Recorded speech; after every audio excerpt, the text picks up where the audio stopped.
भारत के 77वें गणतंत्र दिवस के मौके पर सिर्फ यूरोपीय यूनियन के नेता विशेष मेहमान के तौर पर भारत नहीं आए, बल्कि उनके साथ यूरोपीय यूनियन कंटीजेंट भी इस गणतंत्र दिवस में हिस्सा लेते दिखी।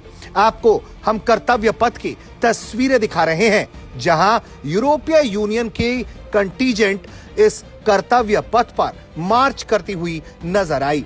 इसमें 3 जिप्सियों में सवार होकर यूरोपीय यूनियन के अलग अलग झंडों के साथ उनके सैन्य अफसर दिखाई देते हैं। आपको सबसे पहले इन यूरोपियन सैनिकों के हाथ में जो 4 झंडे हैं उनके बारे में बता देते हैं। जो 4 झंडे हैं उसमें एक सबसे नामी और पहचाना जाने वाला झंडा यूरोपीय यूनियन का है, जो पूरी दुनिया में यूरोपीय यूनियन का सिंबल भी है। इसके अलावा एक झंडा है यूरोपीय यूनियन मिलिट्री स्टाफ का। इसके अलावा एक झंडा है ईयू नेवल फोर्स अटलांटा का। इसके अलावा एक और जो झंडा है वो है ईयू नेवल फोर्स स्पाइस का। यानी कि यूरोपीय यूनियन के तहत जो अलग अलग कमांड्स हैं उनके झंडे लिए ये जो कंटीजेंट है वो मार्च करती हुई तस्वीरों में दिखाई देती है।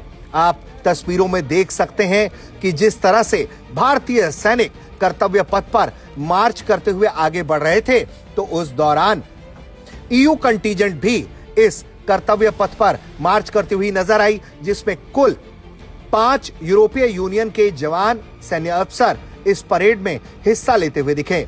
इस दौरान यूरोपीय यूनियन कंटीजेंट को कर्नल फेडरिक लीड कर रहे थे। उन्होंने सलामी मंच पर पहुंचकर भारत की महामहिम राष्ट्रपति द्रौपदी मुर्मू को सलामी दी और इस दौरान यूरोपीय यूनियन की जिन 4 झंडों के बारे में बताया वो भी झंडा लहराता हुआ दिखा। इसके अलावा इस दौरान तस्वीरों में आपको ईयू की प्रमुख उर्सुला वोन डेर लेन भी तस्वीरों में दिखाई देती हैं। अपनी कंटीजेंट को मार्च करता हुआ देख वो काफी मुस्कुराती हुई दिखी। जाहिर तौर पर भारत और यूरोपीय संबंध इस वक्त उच्चतम स्तर पर है। भारत के गणतंत्र दिवस पर पहुंचे ये यूरोपियन मेहमान भारत के साथ फ्री ट्रेड एग्रीमेंट का फाइनल स्वरूप भी तय करने वाले हैं। जैसे ही भारत और यूरोपीय यूनियन के बीच में फ्री ट्रेड एग्रीमेंट का फाइनल स्वरूप तैयार हो जाएगा और इस ट्रेड एग्रीमेंट पर दोनों देश हस्ताक्षर कर देंगे, माना जा रहा है कि दोनों देशों के बीच जो आज के वक्त में द्विपक्षीय व्यापार 200 मिलियन से पार का है, वो और भी ज्यादा बढ़कर 2 गुना हो जाएगा। ब्यूरो रिपोर्ट, भारत तक।